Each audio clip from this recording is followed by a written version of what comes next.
The little girl suddenly realized she retained memories of her past life. She knocked on the unfamiliar man's door, declaring herself as his wife at the doorstep. Before he could process it, she darted upstairs, making the 10 years older girl call her mom. The confused man stood speechless. The girl excitedly ran downstairs, pointing at the memorial photo. Why use this one? There were better photos. I'm now Shiraishi Marika. Picking up a takeout box, she remarked, "Is this what you eat after I died? At least put takeout on plates." Noticing it's getting late, the girl prepared to leave, but couldn't resist commenting.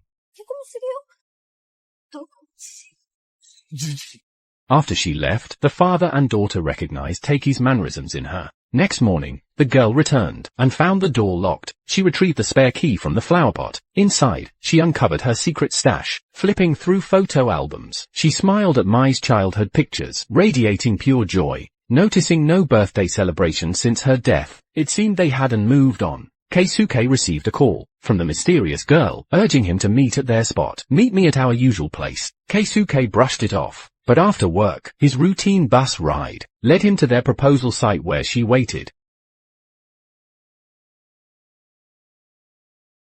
Dragging him through the supermarket, she kept calling him hubby, ignoring everyone's stares. At the Apple section, they bought an iPhone 15. Now connected digitally, each morning since, she texts him good morning, with encouraging messages. At noon, she approached Mai, asking motherly, "Got a job? And a boyfriend?" Mai thought she was insane, and hurried away. The girl confronted Keisuke. "Your face lacks life. Have you been like this for 10 years?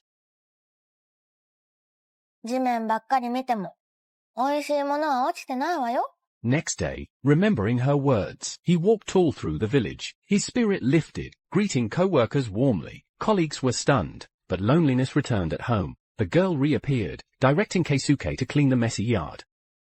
She then heads to the kitchen and starts working skillfully. Their daughter Mai returns home.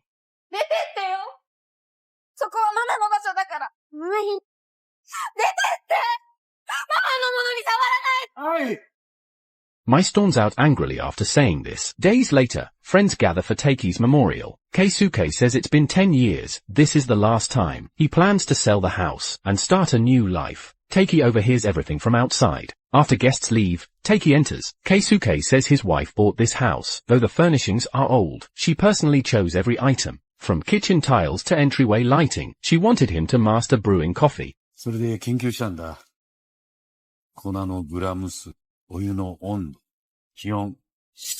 Keisuke recorded days she praised or disliked his coffee, even made comparison charts. She was stunned, then burst out laughing. Keisuke admits he wants to move forward too, but can't let go. He asks Takei to stop visiting.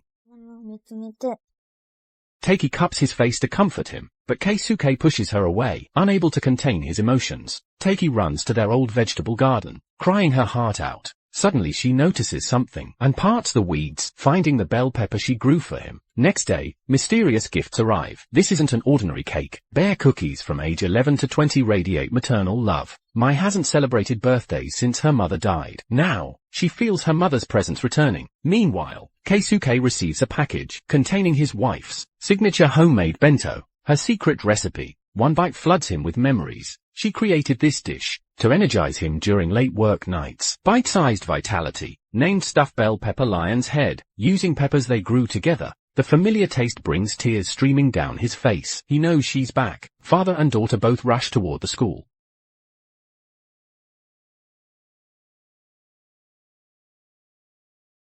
A delivery arrives, containing his late wife's signature homemade bento, her secret recipe. One bite unlocks memories. She created this dish to energize him during late nights. Bell pepper lion's head, using their homegrown peppers. The taste brings uncontrollable tears. Meanwhile, Mai receives a cake, decorated with 11th to 20th birthday bear cookies, a mother's love. After her mother's death, Mai stopped celebrating birthdays. Now she feels her mother's true return. Father and daughter both race toward the school.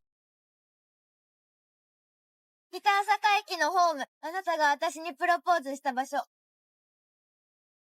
結婚記念日は3月20日。最後に行った家族旅行は、あなたが携帯電話をなくした上に迷子になったせいです。Maya and I screamed our heads off. 初めて食べた君の夜食はパンチの効いたハバネロミートボール Who knew our family reunion would happen like this? Back home, my wife commanded like before. Keisuke didn't mind, he actually enjoyed it. 私がこうなったのはただの奇跡なんだ。だから、私がいなくても進んでいけるっていう姿勢を見せてよ。今があんたの人生なの。もったいない生き方しないで。そうじゃなきゃ。私が安心して小学生でいられないじゃない。She took her daughter's hand, guilty for not being there for her. ママ。小学生になっても、ママのまんまだもん。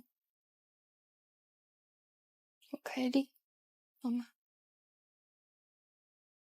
The family regained their spirit. Mai started job hunting. Keisuke began cooking for himself. Meanwhile, Teiki came home late daily and packed lunches every morning. This caught her mother's attention. What's this girl up to? My wife returned as a child after 10 years. I made her a promise. 君が18歳になってもう一度家族になろう。はい。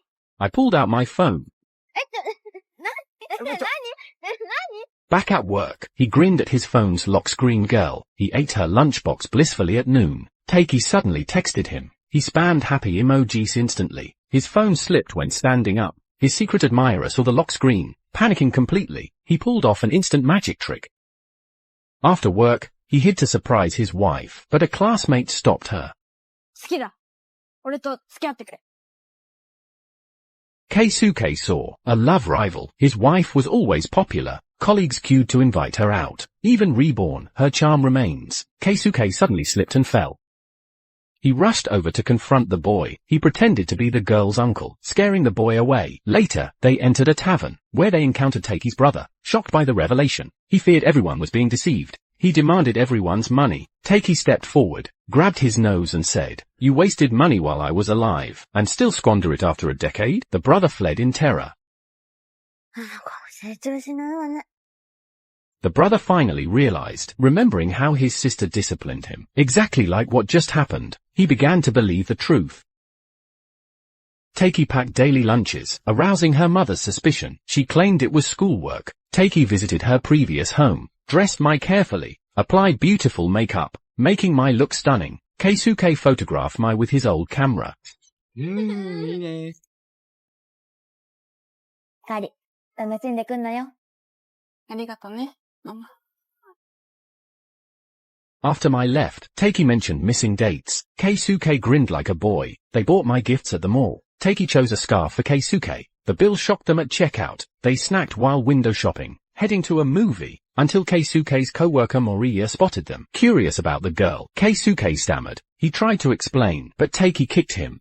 お姉さんもしかして、ケイスケおじちゃんの会社の方ですか？はい。じさんがいつもお世話になってます。親戚の白石まりかです。こちらこそお世話になってます。新島さんと同じ会社の森谷と言います。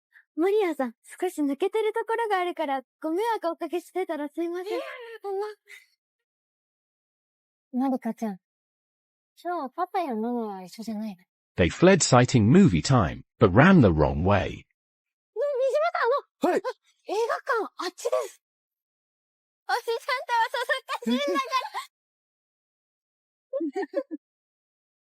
An elderly couple approached them, praising the girl with her father. You must be well behaved. Seeing their reflection, Keisuke felt conflicted. この子は僕の妻ですとでも。